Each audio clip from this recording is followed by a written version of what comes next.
Langit Surabaya sore itu tampak berbeda, seolah menyimpan rahasia yang hanya dapat dirasakan oleh anak kecil bernama Kusno, kelak dikenal sebagai Soekarno. Di usianya yang masih belia, ia kerap memandang cakrawala dengan sorot mata penuh tanya, seakan ada suara halus yang memanggilnya dari kejauhan. Ia merasakan getaran aneh di dadanya, sebuah dorongan yang tak bisa dijelaskan kata-kata. Sejak kecil, Kusno memang bukan anak biasa. Ayahnya, Raden Sukemi, sering memperhatikan tingkah putranya yang berbeda dari anak-anak lain. Kusno jarang menangis, tetapi justru sering terdiam, menatap langit atau pepohonan dengan pandangan seperti orang dewasa. Ketenangan itu bukan tanda kelemahan, melainkan semacam aura yang membuat orang di sekitarnya merasa segan. Banyak tamu keluarga yang berkata bahwa anak itu memiliki pembawaan besar. Tanda-tanda keanehan mulai tampak ketika Kusno berusia 7 tahun. Setiap malam, ia bermimpi berada di sebuah ruang luas yang dipenuhi cahaya merah dan putih, berkibar seperti bendera raksasa. Dalam mimpinya, ada suara yang berkata, "Jaga tanah ini, kelak engkau akan membangunkannya." Ia terbangun dengan keringat dingin namun justru merasa damai, seolah mimpi itu bukan ancaman, melainkan panggilan. Kisah tentang mimpi tersebut akhirnya terdengar oleh seorang guru tua yang dikenal memiliki kemampuan membaca tanda-tanda masa depan. Guru itu datang ke rumah Sukemi dan hanya membutuhkan beberapa menit untuk menatap mata Kusno sebelum berkata, "Anak ini dilindungi." Kata-katanya membuat keluarga Kusno terpana. Guru itu menambahkan bahwa Kusno membawa energi leluhur yang tidak dimiliki sembarang orang. Di sekolah, keistimewaan Kusno semakin terlihat. Ia mampu menyerap pelajaran dengan cepat, bahkan lebih cepat dari teman-temannya. Para gurunya terkadang merasa seperti sedang mengajar seorang yang jauh lebih dewasa. Namun yang paling menonjol adalah kemampuan berbicaranya. Ketika Kusno berbicara, suaranya mengalir dengan tenang namun memiliki daya tekan yang membuat ruang kelas menjadi hening. Teman-temannya tidak mengerti mengapa, tetapi mereka merasa harus mendengarkannya. Suatu hari, saat hujan deras mengguyur Surabaya, Kusno tiba-tiba pingsan di tengah halaman sekolah tanpa sebab yang jelas. Ketika sadar, ia mengatakan melihat bayangan besar berbentuk Garuda melintas di atas kepalanya. Para guru menganggapnya halusinasi akibat kelelahan, namun guru tua yang sama kembali mendatangi rumahnya. Setelah memeriksa Kusno, ia berkata lirih, "Itu bukan halusinasi. Itu adalah tanda penjaga negeri." Seiring waktu, cerita tentang keanehan Kusno menyebar di lingkungan sekitar. Ada yang menganggapnya anugerah, ada yang takut. Namun ibunya, Ida Ayu Nyoman Rai, justru merasakan kebanggaan tersendiri. Ia percaya bahwa putranya membawa amanah besar. Dalam beberapa kesempatan, ia memandangi Kusno ketika tidur dan merasakan getaran halus, seolah ada kekuatan yang tengah melindungi anak itu dari dunia yang belum siap menerimanya. Menjelang akhir masa kecilnya, Kusno mulai memahami bahwa dirinya berbeda. Ia belum tahu takdir apa yang menunggunya, namun mimpi-mimpi, tanda-tanda, dan bisikan gaib yang ia alami membentuk keyakinan bahwa suatu hari ia harus berdiri di hadapan rakyat banyak. Dalam hatinya, ia mulai merasakan api kecil yang perlahan menyala, api yang kelak akan menjadi nyala besar bernama Indonesia Merdeka. Memasuki usia remaja, Kusno, yang kini mulai dikenal sebagai Soekarno, sering merasa terpanggil untuk berjalan seorang diri ke tempat-tempat sunyi. Ada dorongan tak terlihat yang menuntunnya menuju gunung, sungai, atau hutan kecil di pinggiran kota. Suatu sore, ketika langit mulai menguning dan angin bertiup pelan, ia mengikuti naluri itu hingga memasuki sebuah jalan setapak yang tampak asing, seolah baru terbuka. Hari itu saja, tanpa sadar, langkahnya membawanya naik ke lereng Gunung Penanggungan, tempat yang sejak dulu dikenal syarat dengan legenda dan kisah mistis. Awalnya ia hanya ingin menikmati udara sejuk pegunungan, namun semakin jauh ia berjalan, semakin kuat perasaan bahwa ia sedang dipanggil oleh sesuatu yang lebih besar. Sekujur tubuhnya merinding, bukan karena takut, tetapi karena seperti memasuki wilayah yang bukan dunia biasa. Tiba-tiba kabut tebal turun begitu cepat hingga penglihatannya hanya tersisa beberapa meter. Suasana mendadak sunyi, tak ada suara burung, angin, bahkan dedaunan. Dalam kesunyian itu, sebuah sinar halus muncul di antara kabut, perlahan membentuk siluet manusia. Soekarno tertegun. Siluet itu bukan satu, melainkan tiga sosok tinggi berbusana kuno, dengan wajah tak sepenuhnya terlihat namun memancarkan aura kewibawaan. "Selamat datang, pemilik Nyala Nusantara," ucap salah satu sosok itu, suaranya bergema dari segala arah meski bibirnya hampir tak bergerak. Soekarno tak mengerti apa yang sedang terjadi. Ia hanya mampu menatap, namun anehnya, hatinya tidak gentar. Ada rasa familiar, seolah ia pernah bertemu mereka dalam mimpi-mimpinya sejak kecil. Sosok itu melanjutkan, "Engkau telah dipilih jauh sebelum engkau lahir." Sosok kedua melangkah maju. Ia memegang sebuah tongkat kayu yang tampak seperti tumbuh dari tanah itu sendiri. "Kami adalah penjaga negeri ini, para saksi dari ribuan tahun sejarah Nusantara. Ketika negeri ini terancam direnggut dari jati dirinya, akan muncul seseorang yang memikul api perjuangan. Dan api itu kini ada padamu." Kata-kata tersebut membuat Soekarno merasakan denyut di dadanya, denyut yang sama seperti ketika ia bermimpi tentang merah putih. Sosok ketiga kemudian mengangkat tangannya ke arah Soekarno. Dalam sekejap, gambaran-gambaran berkelebat di depan mata remaja itu, rakyat yang tertindas, negeri yang dijajah, perlawanan yang berdarah, hingga wajah-wajah penuh harapan yang menatapnya. Semuanya terjadi begitu cepat dan intens, membuatnya hampir kehilangan keseimbangan. "Ini adalah masa depan yang harus kau ubah," ujar sosok itu dengan suara berat. Ketika penglihatan itu mereda, kabut mulai menipis. Soekarno mendapat pesan terakhir, "Kekuatanmu bukan hanya pada pikiranmu, tetapi pada kata-kata dan keyakinanmu. Rawatlah nyala itu, karena banyak yang akan berusaha memadamkannya." Perlahan-lahan, tiga sosok itu memudar, kembali menyatu dengan kabut seolah mereka tidak pernah ada. Hanya jejak energi hangat di udara yang membuktikan pertemuan itu nyata. Saat kabut benar-benar hilang, Soekarno mendapati dirinya berdiri di sebuah batu besar di tepi jurang, seperti baru saja tersadar dari mimpi panjang. Namun ia tahu itu bukan mimpi. Ada kekuatan baru yang mengalir dalam dirinya, kekuatan yang membuatnya memahami bahwa hidupnya tidak lagi milik dirinya sendiri, melainkan milik seluruh bangsa. Dengan langkah mantap, ia turun dari gunung, membawa pesan para penjaga gaib menuju takdir yang sudah menunggunya. Sejak pertemuan misterius di Gunung Penanggungan, Soekarno merasakan perubahan halus dalam dirinya. Kata-kata para penjaga gaib masih terngiang jelas dalam pikirannya, bahwa kekuatannya terletak pada keyakinan dan ucapannya. Ketika ia kembali ke kehidupan sehari-hari, hal itu mulai terlihat. Setiap kali berbicara, suaranya memiliki tekanan yang membuat orang spontan memperhatikannya, seolah ada getaran tak kasat mata yang ikut bergerak bersama setiap kalimatnya. Di sekolah, ia mulai aktif menyampaikan gagasan tentang kemerdekaan, keadilan, dan persatuan. Awalnya hanya percakapan kecil dengan teman-teman, namun semakin lama pendengarnya makin banyak. Bahkan guru-gurunya pun sering terdiam saat Soekarno mengemukakan pendapatnya. Mereka menyadari bahwa anak muda ini tidak hanya pandai berbicara, ia mampu membuat orang percaya, merasakan, dan tersentuh. Salah satu gurunya, H.O.S. Cokroaminoto, adalah orang pertama yang menyadari bahwa Soekarno memiliki ilmu karisma yang jarang dimiliki manusia biasa. Suatu malam, setelah mendengar Soekarno berpidato singkat di hadapan teman-temannya, Cokroaminoto memanggilnya. "Nak Karno," katanya, "kau berbicara seperti orang yang membawa api. Dari mana kau belajar itu?" Soekarno hanya menunduk, tak berani mengatakan tentang para penjaga gaib. Kemampuan itu semakin kuat seiring bertambahnya usia. Ketika Soekarno berbicara di forum-forum kecil, banyak orang mengaku merasakan hawa hangat mengalir dari tubuhnya. Ada yang berkata suaranya membuat dada mereka bergetar, ada pula yang merasa seperti ditampar kesadaran ketika mendengar kalimat-kalimatnya. Beberapa orang bahkan percaya Soekarno memiliki pembuka jalan, kemampuan untuk menggugah nurani yang telah lama tertidur. Namun kemampuan itu tidak datang tanpa beban. Ada malam-malam ketika Soekarno terbangun karena merasakan energi besar mengalir keluar dari dirinya, seolah tubuhnya menampung sesuatu yang tidak sepenuhnya manusiawi.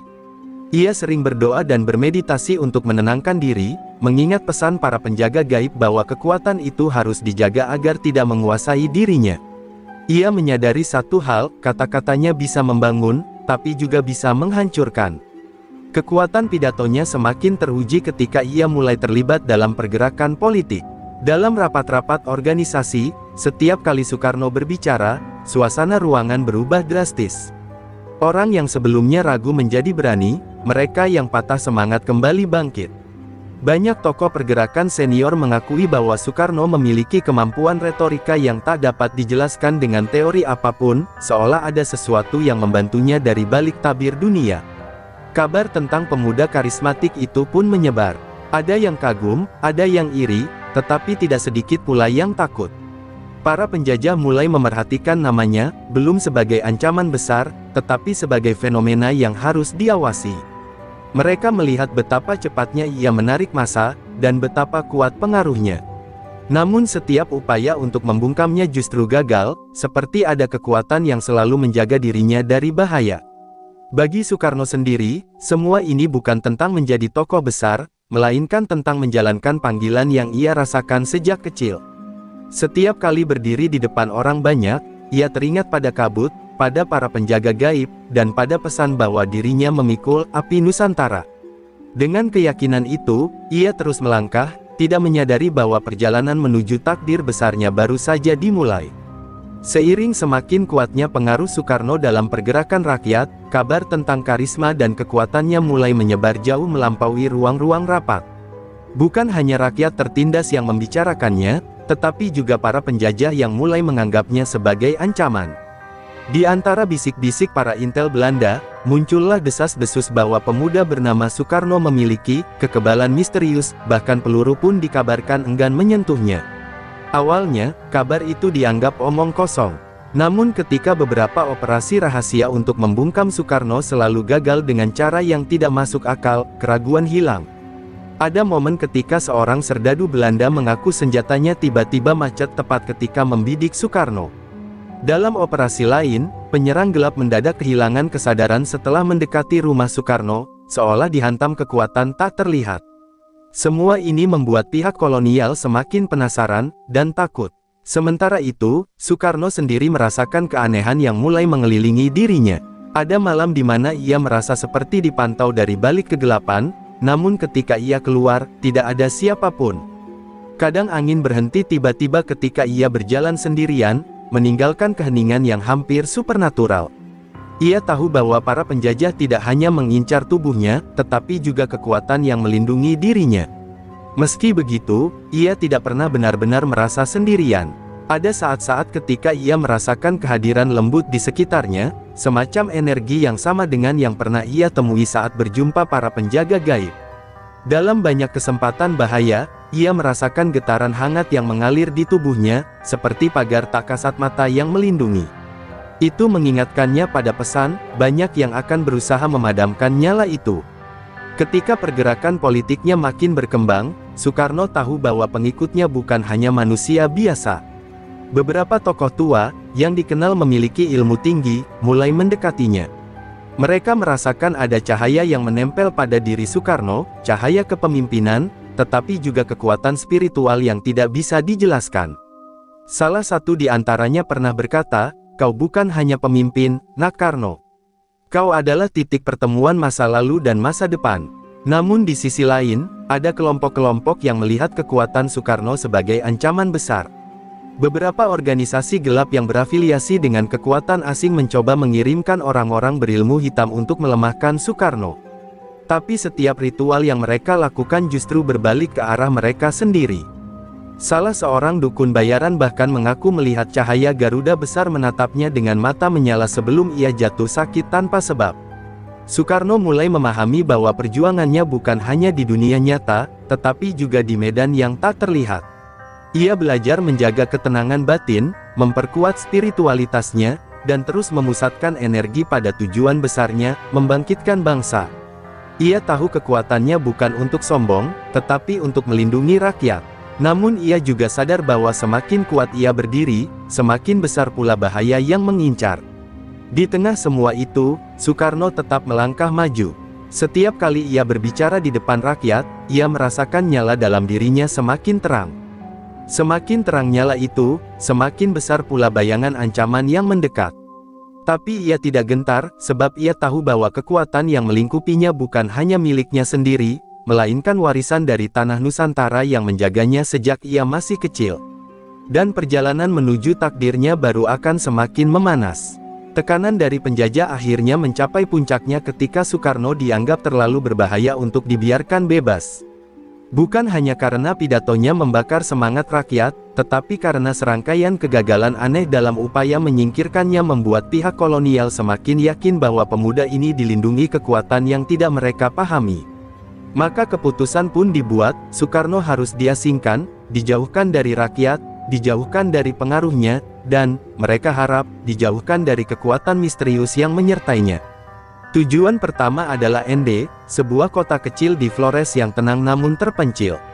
Bagi banyak orang, pengasingan adalah hukuman. Namun bagi Soekarno, saat ia memijakkan kaki di tanah itu, ia justru merasakan sesuatu yang berbeda. Angin seolah menyambutnya, pepohonan bergoyang lembut seperti mengenal dirinya. Ia merasa tempat itu menyimpan energi tua, energi yang sedang menunggu untuk disentuh oleh seseorang yang terpilih. Hari-hari di Ende menjadi titik balik dalam kehidupan batin Soekarno. Ia mulai sering duduk sendirian di bawah pohon sukun besar yang kelak menjadi saksi sejarah. Di sana, ia bermeditasi, menenangkan pikirannya yang selalu penuh dengan rencana dan perjuangan.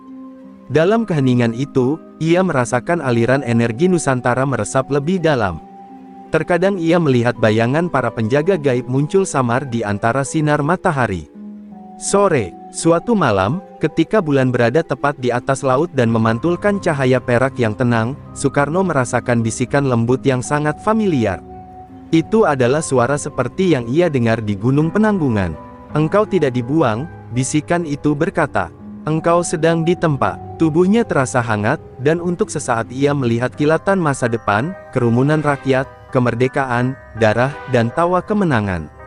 Selain meditasi dan kontemplasi, Soekarno juga memperdalam hubungan spiritualnya melalui seni.